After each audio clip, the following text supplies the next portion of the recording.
Datanglah sekarang, penuhi kami dengan kuasa-Mu.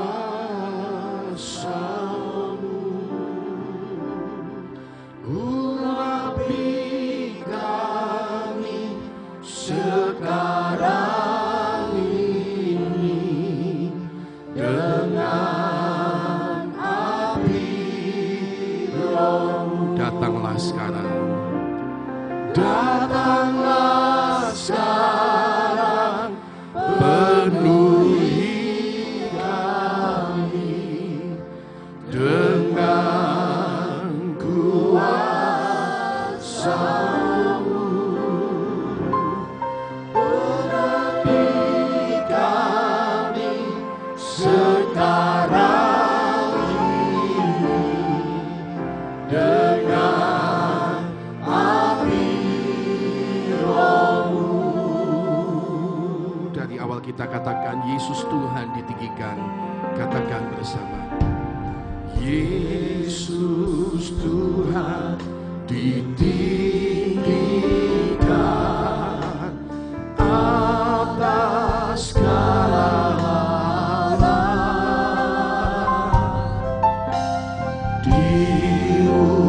dimuliakan naik ke surga, berikan Roh Kudus-Nya.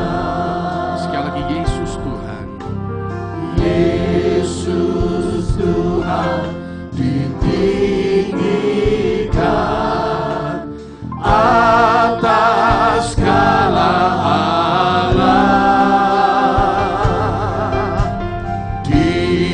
dimuliakan naik ke surga, berikan Roh Kudus-Nya. Mari yang rindu katakan, datanglah sekarang, penuhi kami dengan kuasa-Mu.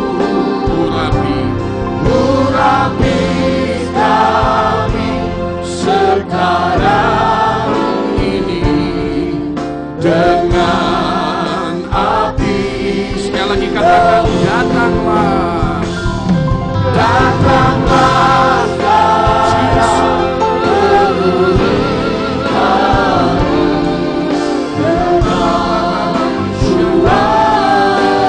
kuasa-Mu.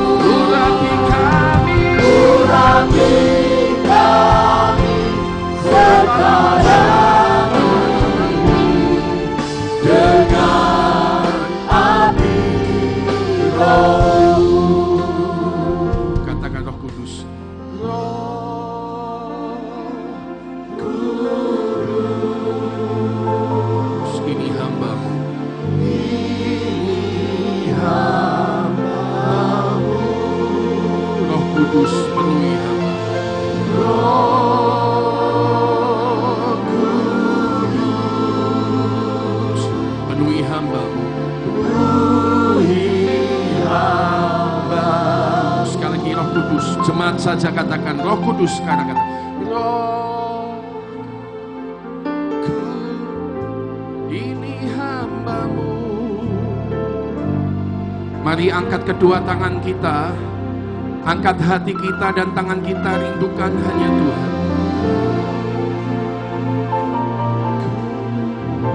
Penuhi. Sekali lagi, sekarang jemaat katakan, datanglah sekarang. Jemaat saja katakan bersama. Datang.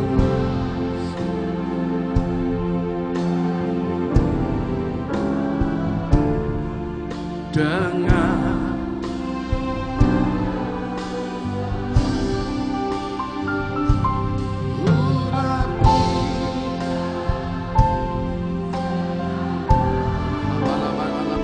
terus hanya kepada Dia Tuhan kita, hanya kepada Tuhan kita. Jemaat saja katakan lagi, datanglah, datang.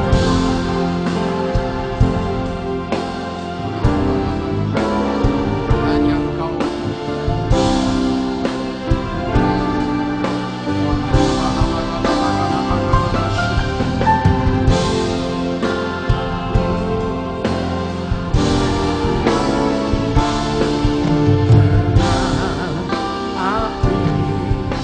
Mari sekali lagi jemaat, angkat tanganmu dan katakan, Roh Kudus.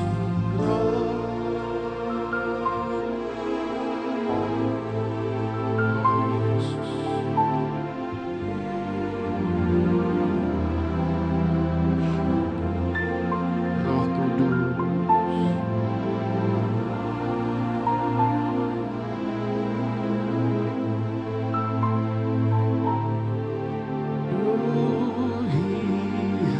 Sekali lagi semua orang katakan Roh Kudus. Siapapun Anda di sini katakan Roh Kudus.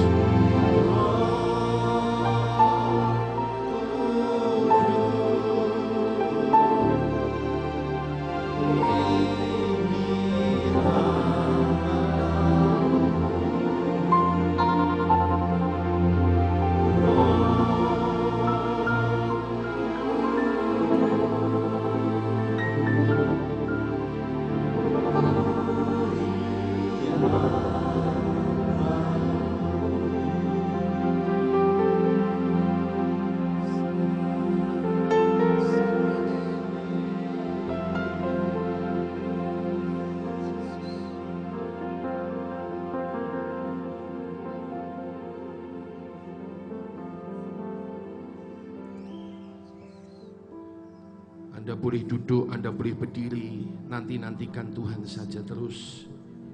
Tenang, ambil waktu biar Dia terus menjamah hidup kita.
Sekali lagi bersama dengan saya katakan, Roh Kudus ini hamba-Mu.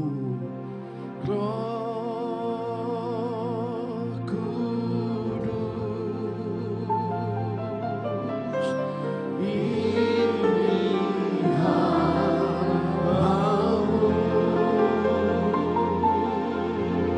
Roh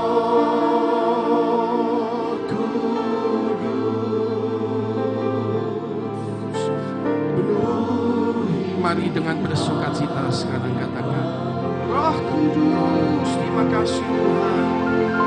Roh Kudus ini hamba-Mu.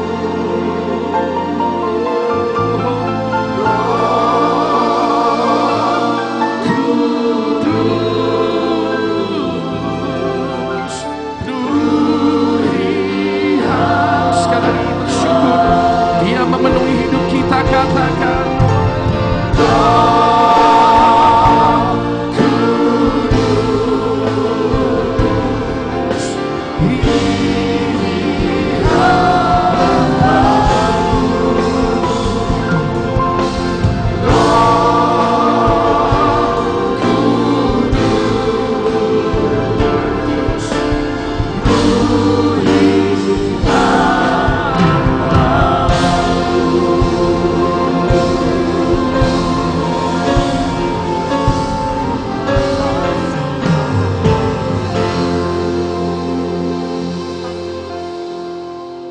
ini mengandalkan Roh Kudus untuk apapun yang akan kami jalani hari-hari ini.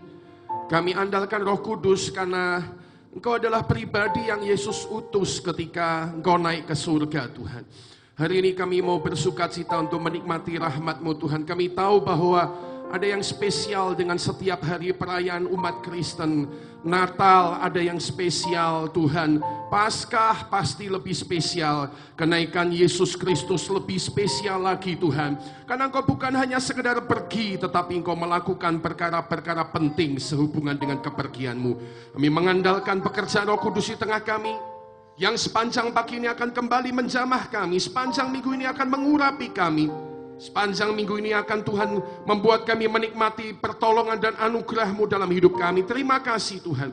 Kami bersyukur dan kami siapkan hidup kami untuk menerima berkat firman Tuhan pada kesempatan pagi hari ini. Hanya di dalam nama Tuhan Yesus kami siapkan hidup kami. Mari kita beri tepuk tangan kepada Dia Tuhan kita.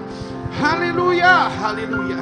Kami bersyukur dan kami bersama-sama berkata, amin. Silahkan duduk, saudara-saudara sekalian. Salami orang kanan kiri Anda, katakan selamat merayakan kenaikan Tuhan Yesus Kristus. Selamat merayakan kenaikan Tuhan Yesus Kristus.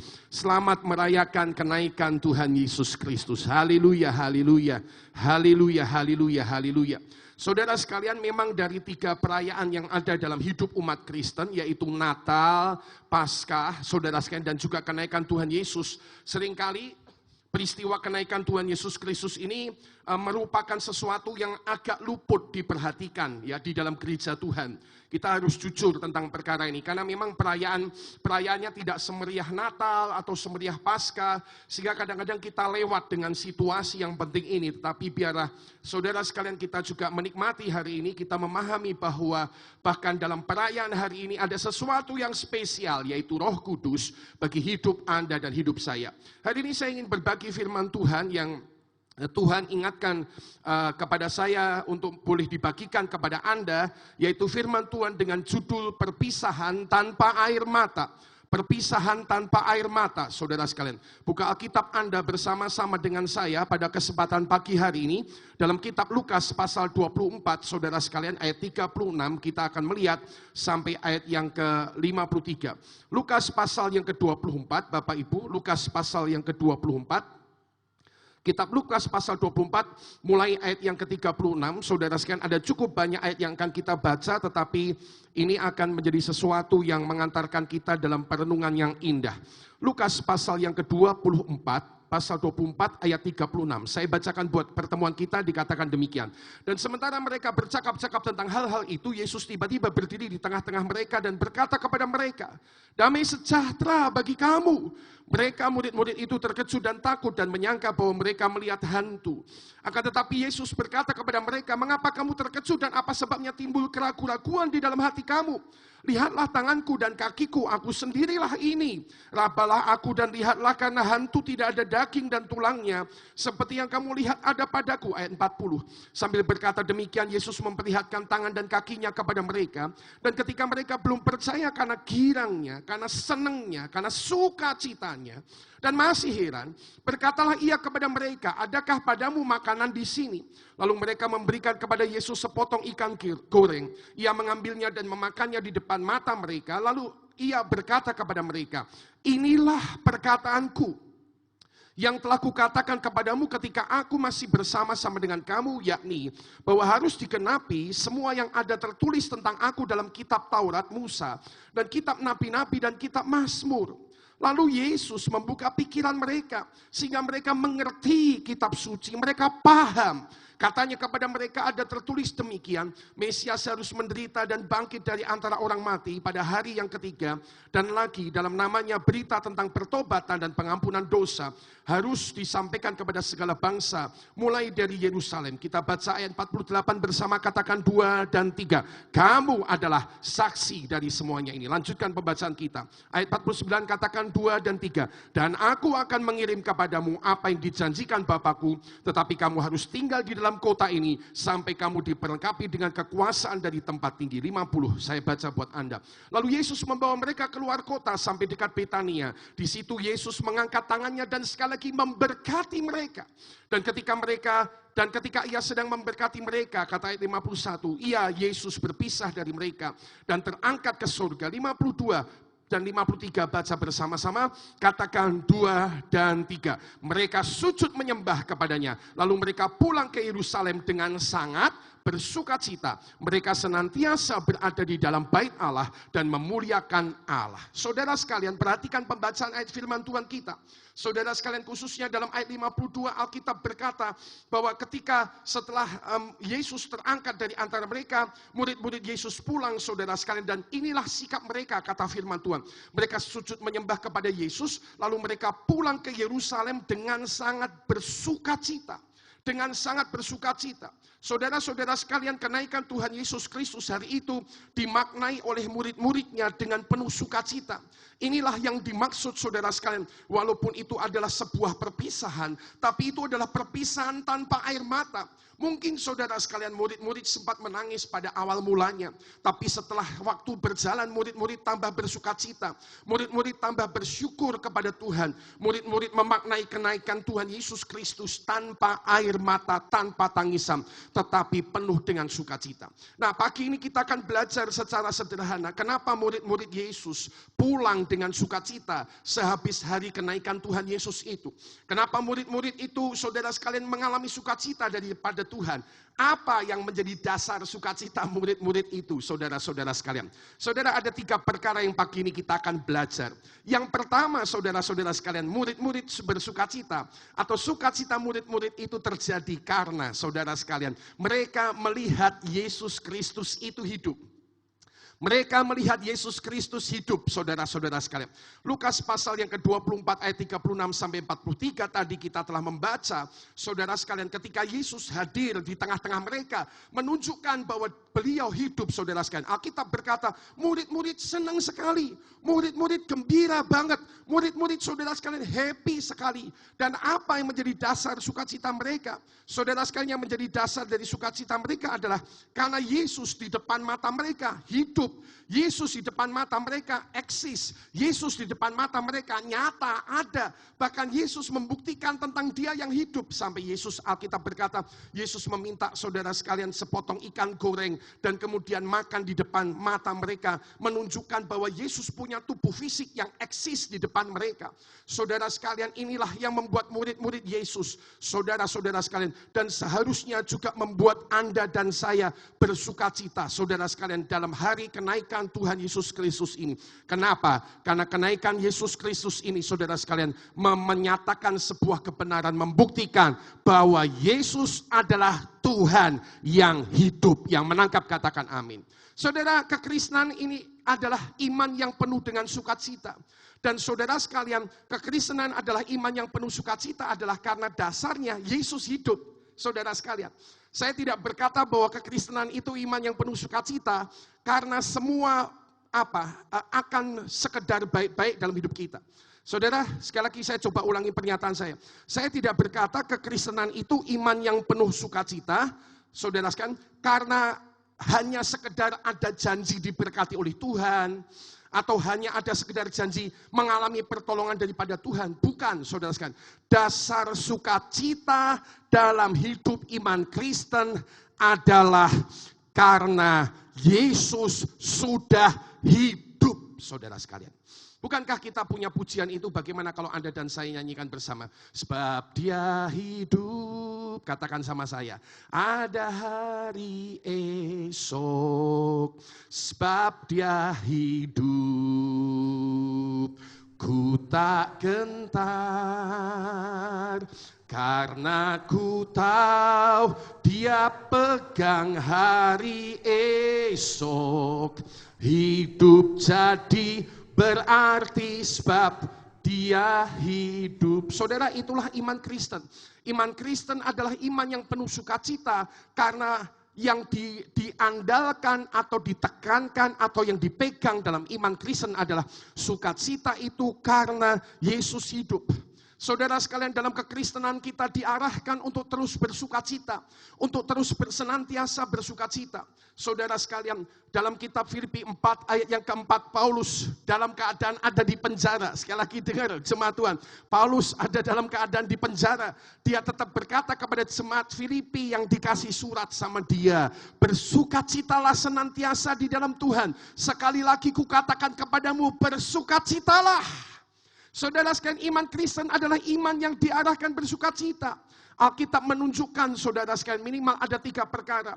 Alkitab berkata, firman Tuhan berkata, bersukacitalah di dalam, saudara sekalian, pencobaan yang kita alami.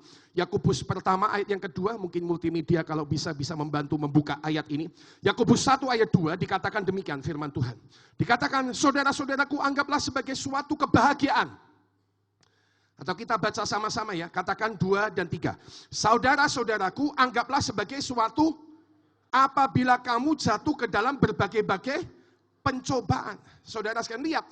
Dalam iman Kristen, dalam kekristenan kita, saudara sekalian, dalam kepengiringan kita kepada Tuhan, kita berkata untuk kita bersukacita, bahkan di tengah pencobaan, di tengah ujian sekalipun, saudara sekalian. Alkitab berkata, Alkitab mengarahkan kepada kita, atau Tuhan mengarahkan kepada kita, bersukacita di dalam pencobaan. Bukan hanya tentang perkara itu, saudara sekalian. Dalam kitab 1 Petrus pasal 4, ayat yang ke-13 sampai 14, kita juga diarahkan dalam bersukacita dalam penderitaan. Ya, dikatakan saudara sekalian, sebaliknya bersukacitalah sesuai dengan bagian yang kamu dapat dalam penderitaan Kristus. Bagian yang kamu dapat dalam penderitaan Kristus, supaya kamu juga boleh bergembira dan bersukacita pada waktu Ia menyatakan kemuliaannya. 14, Alkitab berkata, mari kita bersama-sama baca, katakan 2 dan 3. Berbahagialah kamu jika kamu, karena nama Kristus, sebab roh kemuliaan, yaitu roh Allah, ada pada kamu. Saudara, Alkitab menunjukkan terus untuk kita berbahagia.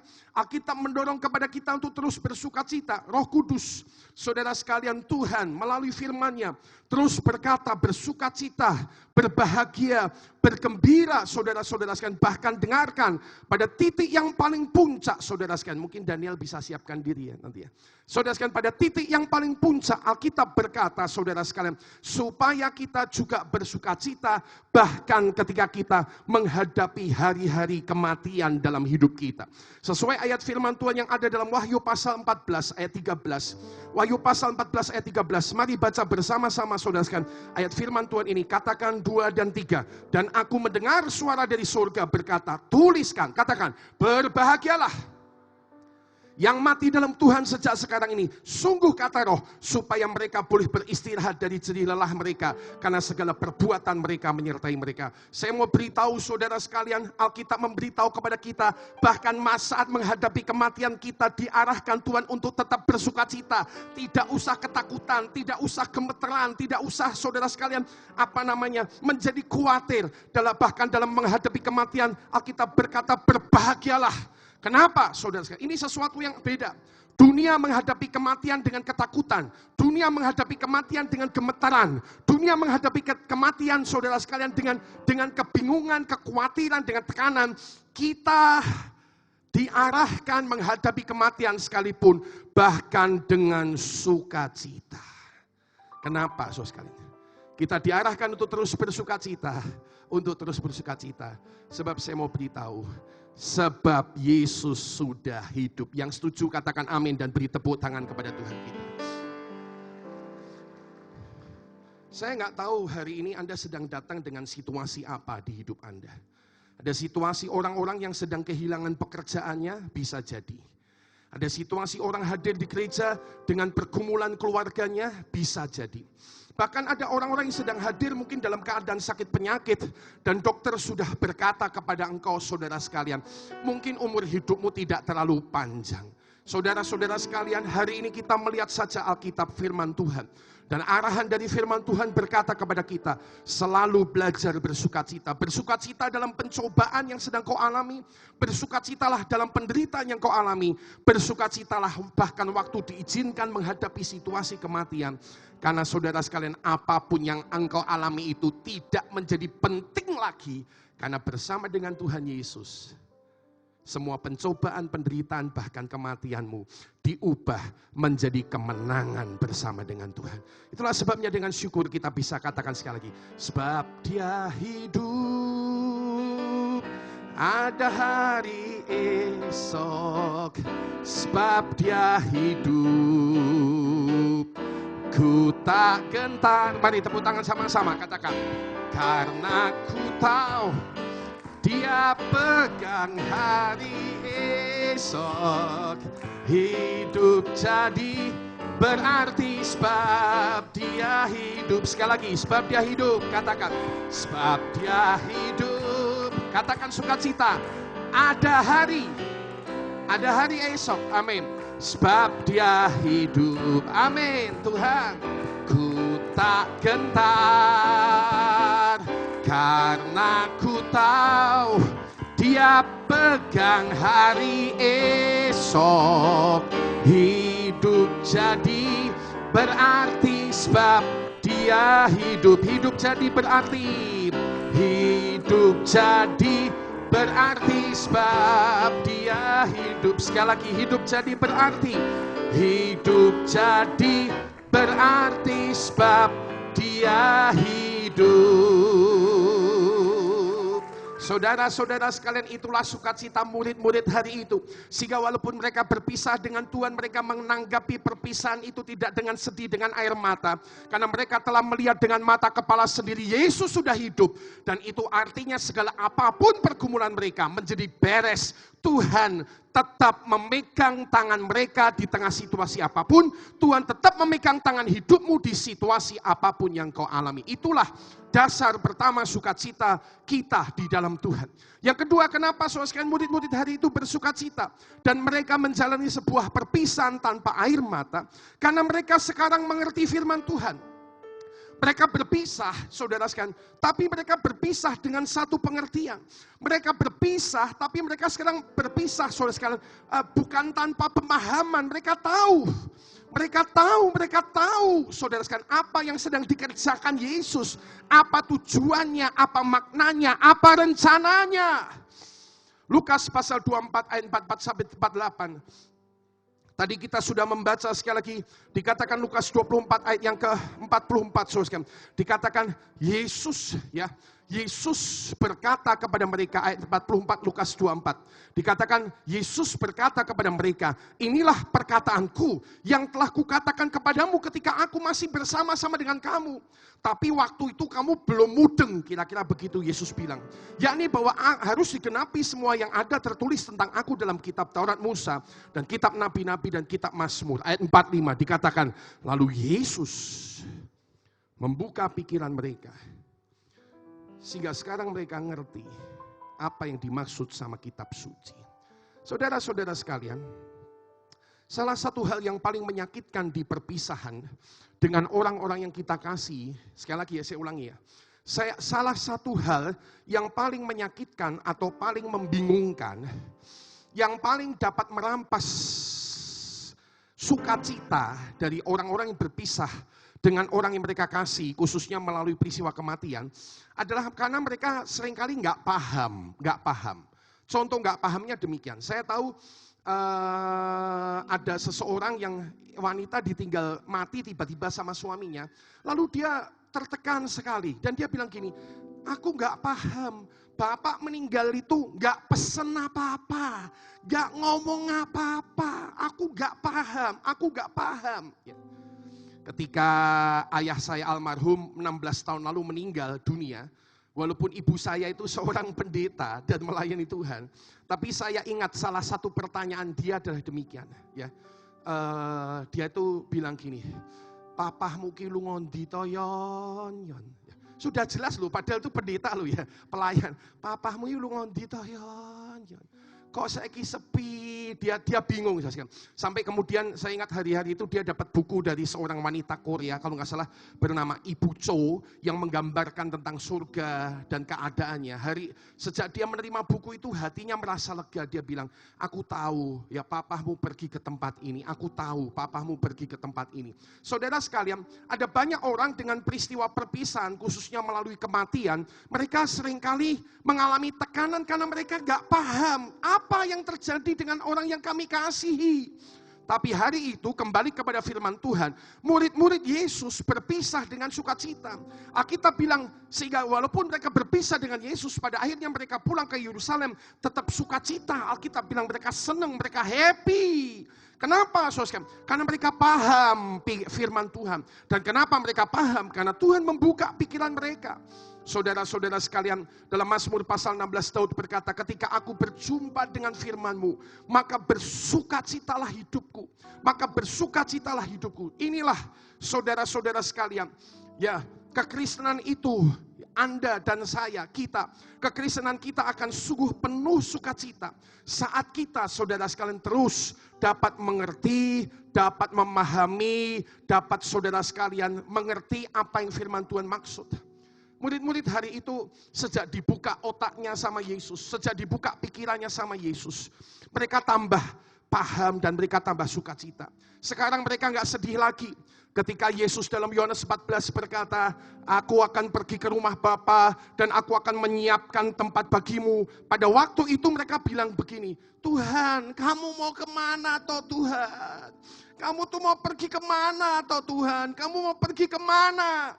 Tapi sejak Yesus mati dan bangkit, dan sejak pikiran mereka dibuka sama Tuhan, sekarang mereka sukacita. Oh, Yesus pergi ke surga, sebuah tempat disediakan, sebuah rumah disediakan. Mereka happy sekali, mereka senang sekali, mereka tidak tertekan karena sekarang mereka tahu, mereka paham semua yang dikatakan oleh Tuhan Yesus di dalam perkataan-perkataannya.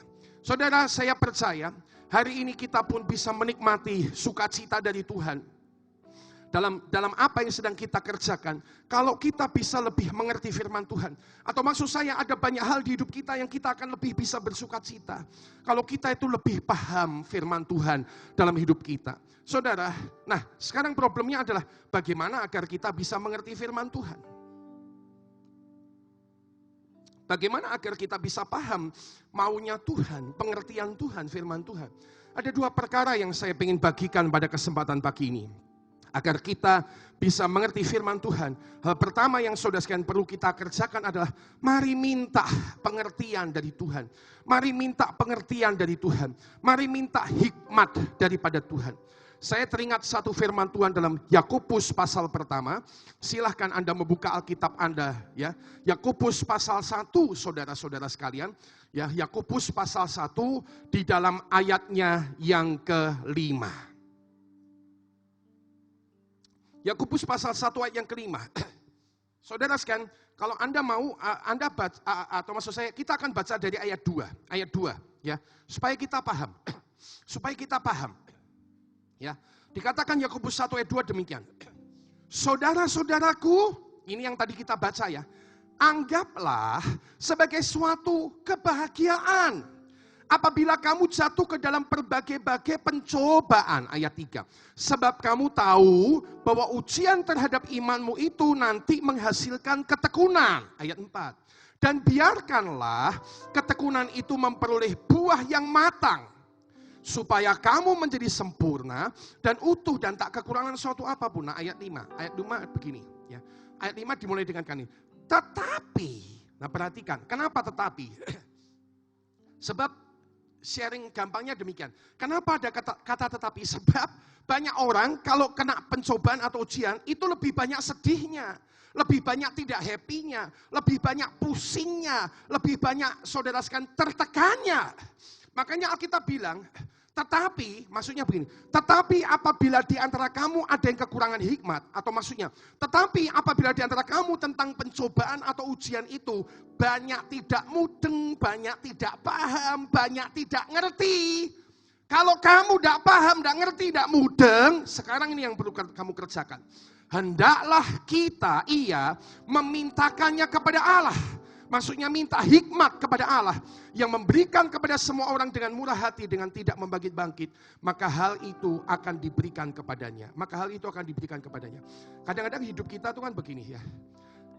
Saat ku tak melihat jalanmu, saat ku tak mengerti rencanamu. Kan gitu ya. Saudara, hidup kita kan banyak begitu. Nggak ngerti Tuhan. Nopo tuh Tuhan? Kayak saya nih, saya nggak paham. Saya dulu nggak terlalu paham. Urip enak-enak, kok tahu-tahu lahirnya kaku, lahirnya rasa mingung-mingung. Nopo tuh Tuhan? Saya nggak paham. Dulu saya nggak paham. Saya suka nggak paham juga kadang-kadang. Nopo toh Tuhan? 18 tahun nikah kok nggak ada anak itu meh nopo toh Tuhan? Tuh Tuhan, dulu ono, mohon maaf ya. Ada orang-orang yang tidak siap dengan pernikahan, anak SMA, cuma seneng-seneng, pikirnya main seks itu nggak ada masalah. Lalu mereka buat begitu, tahu-tahu punya anak. Mau ngapa toh Tuhan? Mau ngapa toh Tuhan? Jadi kita kadang-kadang ngalami seperti itu rasanya. Saat ku tak melihat jalanmu, saat ku tak mengerti rencanamu. Nah, yang perlu dipelihara teruskan. Namun tetap ku pegang janjimu, pengharapanku hanya padamu. Nah, kembali ke ayat itu tadi, tolong bisa ditampilkan ya. Jadi Alkitab bilang begini saudara sekalian, kalau kita nggak paham dengan kenapa ada ujian, kenapa dengan pencobaan, maksudmu tuh apa toh Tuhan?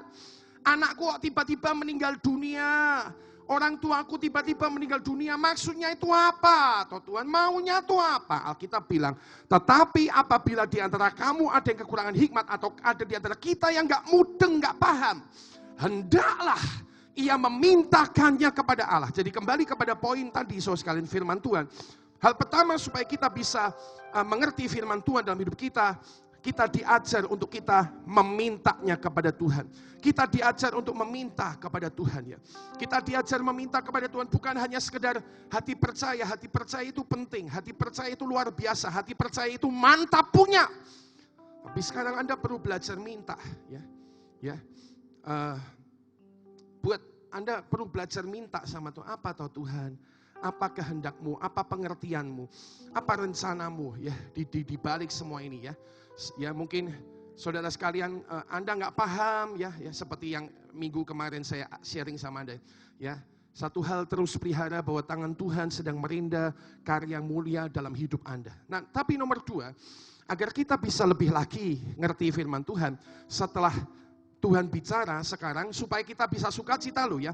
Ngerti firman Tuhan tujuannya supaya sukacita. Sekarang pikirannya diselaraskan. Pikirannya itu diselaraskan dengan Tuhan ya. Diselaraskan artinya disesuaikan atau disetel, dicuning sesuai dengan pikiran Tuhan, bukan pikiran kita sendiri. Ya. Mungkin ngasih contoh itu paling gampang begini. Waktu saya dulu nggak tahu leher saya kaku itu maksudnya apa. Saudara sekalian ya, saya nggak terlalu paham. Saudara sekalian, dulu saya bingung. Tapi setelah saya mulai ngerti firman Tuhan ya, khususnya beberapa firman Tuhan yang berkata demikian. Ya, seperti 2 Korintus 12, dalam kelemahanmulah kuasa Tuhan sempurna. Dalam kelemahanmulah kuasa Tuhan sempurna ya. Ya. Mujizat. Gitu Pak. Di saatku tak berdaya, kuasamu yang sempurna. Nah itu kan ada ayatnya itu. Dari 2 Korintus 12. Ketika ku percaya, mujizat itu nyata. Bukan karena kekuatan, namun roh-Mu ya Tuhan. Ketika ku percaya, mujizat itu nyata. Saya sampai hari ini memang belum dapat mujizat menurut kacamata orang. Tapi kalau mau jujur, sebetulnya ada satu mujizat sudah terjadi. Yaitu mujizatnya adalah hatiku wis tenang ngadepi masalah dalam hidupku. Bukankah itu mujizat? Yang ngerti katakan amin. Berapa banyak orang ngalami masalah, hatinya tuh bingung terus. Tapi sekarang saya tentang masalah ini, saya sekarang tak terima. Kenapa? Karena belajar menyelaraskan ya.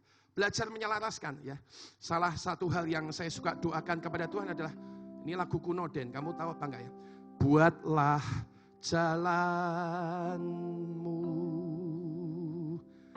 dalam saya. Ini orang Pantai Kosta lama ini tahu ini pasti ya. Tuhan penjunan. Tuhan itu penjunan ya, yang buat periuk itu.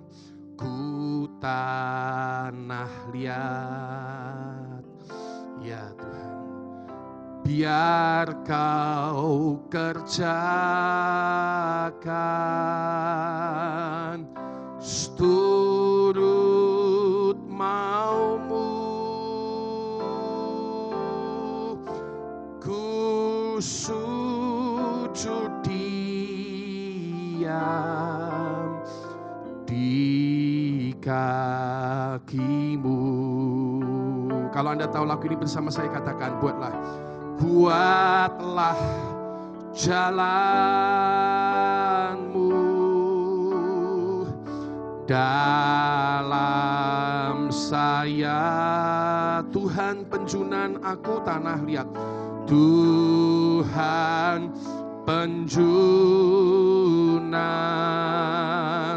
ku tanah liat. Biar kau kerjakan seturut maumu. Biar kau kerjakan.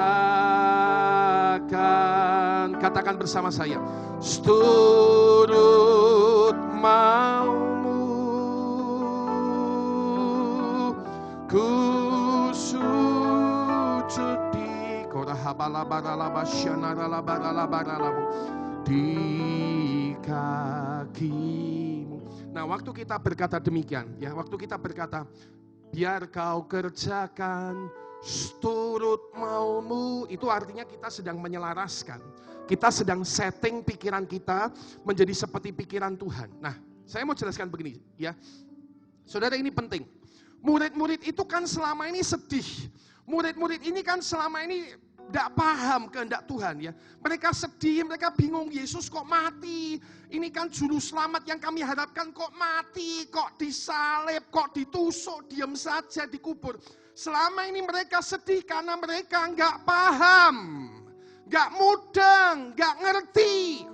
Tapi waktu hari itu, mereka paham, dan terlebih lagi setelah mereka menyelaraskan pikiran mereka dengan pemahaman Tuhan, bahwa inilah yang memang harus dikerjakan Tuhan, bukan dengan cara mereka menegakkan kerajaan di atas dunia. Yesus tidak kerja demikian, tapi Yesus kerja melalui menebus dosa umat manusia.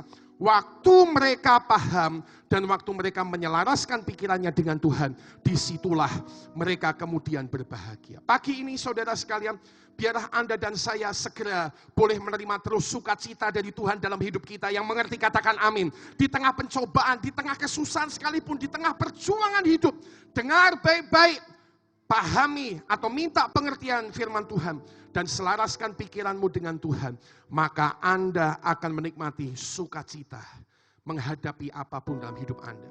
Bagi saya, problem saya sekarang lagi sudah tidak lagi menekan, tapi problem saya bisa saya jadikan sebagai kesempatan untuk datang kepada Tuhan dan banyak bersyukur kepada Dia.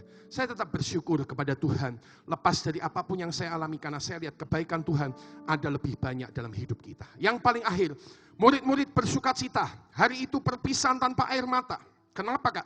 Kenapa itu terjadi?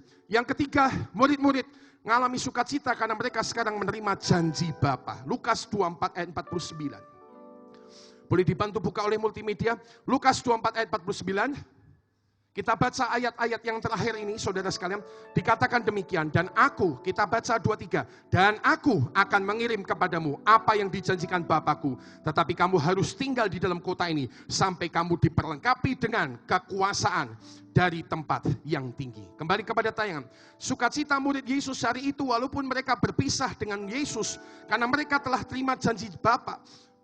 Kepada mereka dikatakan janji Bapa yang berkata, janji Yesus yang berkata, kamu akan diperlengkapi dengan kekuasaan. Inilah janji Tuhan yang berbicara tentang Roh Kudus, janji Bapa. Dan janji Bapa Roh Kudus ini memberikan kepada mereka sukacita, saudara-saudara sekalian. Nah, ini yang tadi saya bilang ya, saya tanya sama Liana kemarin ya. Ya, kenapa ya kalau kita orang-orang Kristen ini kalau masa kenaikan Tuhan Yesus kok rasanya kurang greng, rasanya kurang semangat seperti kalau pas Natal atau Paskah. Jawaban Liana kemarin cantik mengingatkan saya begini. Mungkin karena mereka kurang menanti-nantikannya. Kurang dinantikan. Kurang ditunggu. Kurang dienteni. Saudara sekalian, bayangin kalau Natal. Berapa banyak kita tuh nunggu-nunggu saat Natal.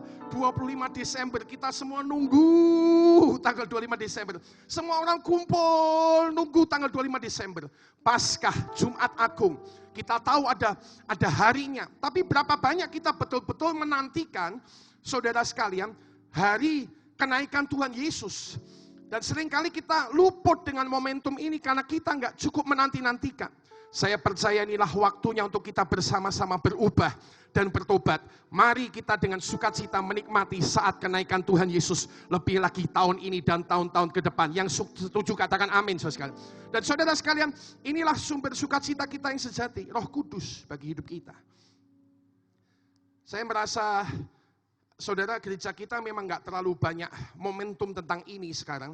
Karena kita telah belajar membagikannya pada waktu, pada waktu kelas-kelas SPI. Tapi saya mengajak Anda mempersiapkan diri ya. Kita punya tanggal 13, Jumat tanggal 13. Tanggal berapa? Katakan 23, 13. 13 Mei ini jam 6.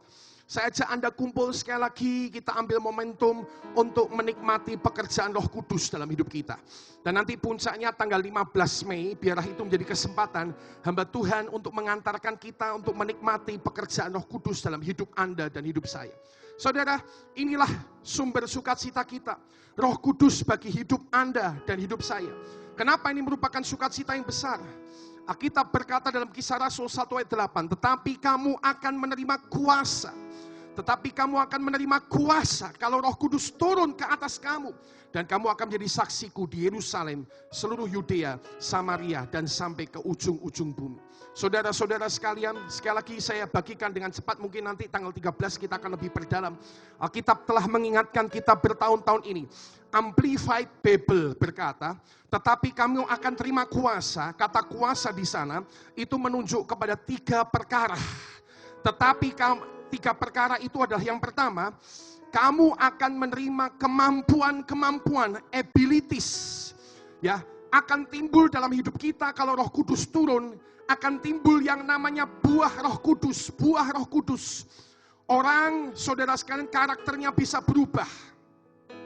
Kemarin saya ketemu dengan seorang pria muda yang berkata sama saya demikian, Pak Gideon, saya ini orangnya condong tertutup. Saya ini orangnya condong banyak mikir. Saya ini orangnya condong banyak tertekan kalau ada masalah. Dia bilang begitu sama saya. Lalu dia bilang gini, gimana ya Pak Gideon supaya saya tidak gampang tertekan, supaya tidak gampang bahasanya stres, supaya saya bisa berubah karakter saya. Hari itu di meja kerja saya jawab demikian. Kamu tahu enggak? Saya juga punya pergumulan yang sama tentang berubah karakter.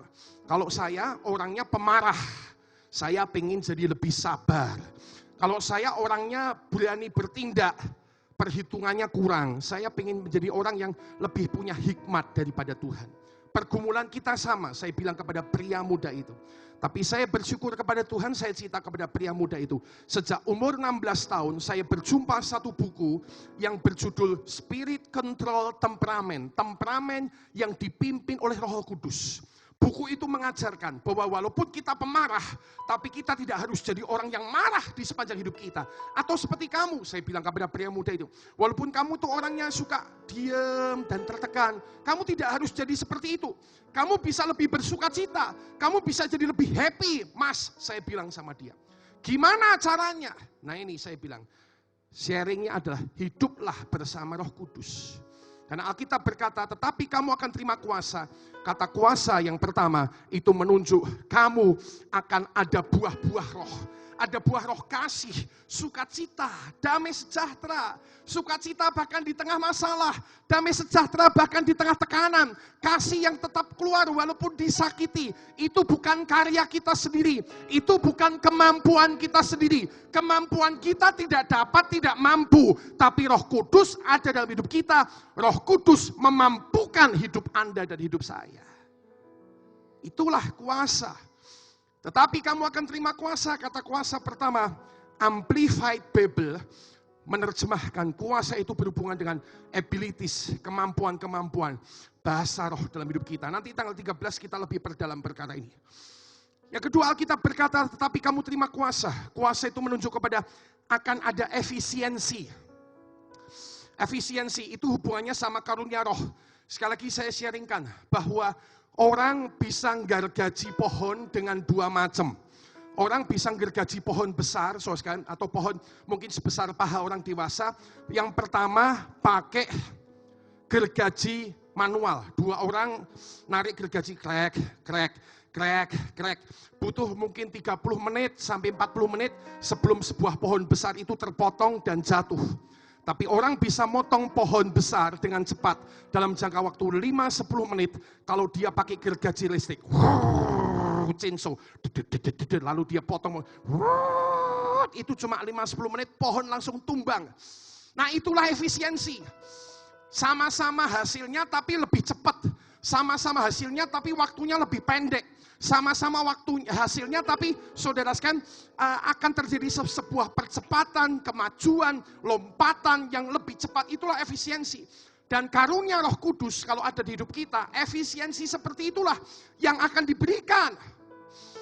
Mungkin ketika Anda hendak menghadapi sebuah situasi di bisnis, Anda berdoa pada Roh Kudus. Roh Kudus, apa yang harus saya pahami tentang situasi ini? Roh Kudus mungkin memberikan karunia membedakan roh. Membedakan roh. Ada dua calon rekanan bisnis Anda. Yang satu ini, setiap kali Anda ketemu dia, hatimu tenang. Tapi yang satu ini, walaupun ngasih janji untungnya 70% lebih besar, hatimu rasanya deg-degan. Ada karunia membedakan roh yang kerja di hatimu. Ngelihat yang sini tenang, yang lihat situ ini lebih menjanjikan, ini mungkin lebih menguntungkan, tapi rasanya enggak tenang. Karunia membedakan roh kerja, efisiensi terjadi. Anda tidak perlu jatuh dalam proses penipuan. Yang ngerti katakan amin. Anda bisa ngerti tuntunan Tuhan. Efisiensi terjadi di dalam hidupmu. Ada orang yang punya karunia, saudara sekalian, oleh Roh Kudus punya karunia menyembuhkan atau karunia berbuat mujizat. Hidupnya efisien banget. Setiap ada orang lain sama-sama orang sakit didatangi, yang tidak punya karunia ini mendoakan 1 kali, 2 kali, 3 kali, 4 kali, gak ada kesembuhan. Tapi begitu orang ini datang, efisiensi terjadi. Begitu dia datang, saudara sekalian, dia langsung berkata, dalam nama Yesus bangkitlah engkau. Apa yang membedakan? Karunia Roh Kudus dalam hidupnya yang bekerja, yang mengalir, menjadikan hidup orang tersebut penuh efisiensi. Dan yang paling akhir, tetapi kamu akan terima kuasa. Amplified Bible berkata, kata kuasa menunjuk kepada kemampuan, kepada efisiensi, dan ketiga, kepada kekuatan yang mengalir. Tetapi kamu akan terima kekuatan, kata firman Tuhan. Secara rohmu kamu akan kuat, secara jiwamu kamu akan kuat, secara tubuhmu kamu akan disegarkan oleh Tuhan. Kalau Roh Kudus turun ke atas kehidupanmu. Hari ini, saudara sekalian, mari kita bersama-sama akan mengakhiri khotbah ini dan kita menikmati kenaikan Tuhan Yesus Kristus adalah sebuah peristiwa penuh sukacita, perpisahan tanpa air mata. Sebab karena Yesus itu naik ke surga, tetapi Yesus memberikan Roh Kudusnya turun sekarang hidup di dalam hidup Anda dan hidup saya. Haleluya. Roh Allah yang hidup penuhimu. Roh Allah. Roh Allah yang hidup pulihkanmu. Turunlah urapan ke atasmu. Membangkitkan kuasa Tuhan. Membangkitkan kuasa. Roh Allah, Roh Allah, Roh Allah. Roh Allah yang hidup penuhimu. Roh Allah, Roh Allah. Roh Allah yang hidup pulihkanmu. Turunlah urapan ke atasku. Membangkitkan kuasa-Mu, membebaskan hidup yang terbelenggu, memulihkan hati mereka yang terluka, serta mencerminkan mata yang buta. Jadikan hidupku Allahmu, dipenuhi urapan baru, menyatakan kebesaran, membebaskan, haleluya, membebaskan hidup yang terbelenggu, memulihkan hati mereka yang terluka, mencelingkan serta mencelingkan mata yang buta. Jadikan hidup kami alatmu, jadikan hidupku alatmu, dipenuhi urapan, menyatakan sekali lagi, jemaat saja, jemaat katakan, membebaskan, membebaskan hidup yang memulihkan, katakan, memulihkan,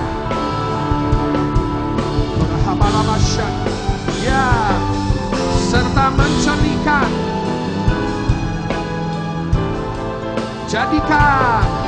jadikan hidupku bersama, dipenuhi urapan baru. Oh, sekali lagi bersama-sama katakan, membebaskan sukacita, membebaskan hidup yang terbelenggu, memulihkan hati mereka yang terluka, serta mencernikan mata yang buta. Katakan, jadikan hidupku alatmu, dipenuhi urapan baru, menyatakan kebesaran. Jadikan hidupku alatmu, ya, menyatakan kebesaran. Sekali lagi, jadikan hidupku alatmu, dipenuhi urapan baru, menyatakan kebesaran.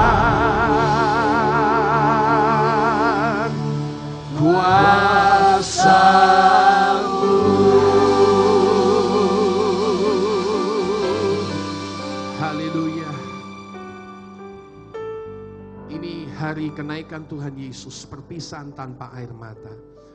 Anda hari ini punya doa apa bersama dengan Tuhan? Mungkin hari ini Anda sedang ada dalam saudara sekalian sekali lagi pencobaan atau mungkin penderitaan. Anda mungkin bahkan sedang diizinkan menghadapi kematian. Belajar terus menikmati sukacita daripada Tuhan. Sebab Yesus sudah hidup, itulah dasarnya. Itulah alasannya, Yesus sudah hidup. Dan hari ini apakah menjadi doa Anda? Apakah Anda rindu lebih lagi mengerti firman Tuhan? Sehingga Anda bisa mengalami lebih lagi sukacita dalam hidup Anda. Dan seberapa banyak di tempat ini orang-orang yang mau bersama dengan saya. Sepanjang minggu-minggu ini kita menanti-nantikan terus pekerjaan Roh Kudus. Kita menanti-nantikan pekerjaan Roh Kudus. Kita memberi waktu lebih banyak kepada Roh Kudus. Anda bersama dengan saya merindu-rindukan momentum nanti tanggal 13 dan 15 lebih lagi. Agar Roh Kudus menyatakan hidupnya kepada hidup Anda dan hidup saya. Kalau engkau adalah orang-orangnya, saudara sekalian, mari kita naikkan doa-doa kita kepada Tuhan. Kita angkat kedua tangan kita kepada Dia. Tuhan, terima kasih. Terima kasih Tuhan, Roh Kudus Kau ada di tengah kami Tuhan. Kau yang sedang memimpin jemaat ini dengan cara-caramu Tuhan. Kau yang sedang mengatur apapun yang terjadi di jemaat ini dengan cara-caramu. Terima kasih Tuhan, terima kasih. Kami bersyukur Tuhan, kami bersyukur bahwa hari kenaikan ini telah membawa sukacita dalam hidup murid-murid Tuhan. Dan hari kenaikan Yesus kali ini juga membawa sukacita dalam hidup kami. Kami berkata di dalam nama Yesus, terima kasih Tuhan, kami mengerti rencana-rencanamu. Kami mengerti kemauan-kemauanmu lebih lagi Bapa surgawi. Dan dapat hidup sesuai dengan kehendak dan jalan-jalanmu. Terima kasih Tuhan, kami berdoa sepanjang minggu-minggu ini Tuhan. Walaupun mungkin kami akan melakukan banyak kegiatan dan perkara, tapi hari-hari ini kami berkata Tuhan, kami berkata pengurapan Roh Kudus, kasih karunia Tuhan Yesus lewat pekerjaan Roh Kudus, ledakan urapan Roh Kudus akan terjadi minggu-minggu ini lebih kuat lagi. Kami berkata di dalam nama Yesus, ada rencana Tuhan terjadi di tengah kami. Kami berkata di dalam nama Yesus, tidak luput kami semua dari semua yang paling baik yang Tuhan siapkan bagi hidup kami. Terima kasih Tuhan, kami bersyukur, kami memuliakan Kau, kami menerima segala berkat-Mu. Hanya di dalam nama Tuhan Yesus kami ucap syukur dan berdoa bersama-sama Tuhan bersyukur kita katakan amin. Puji Tuhan.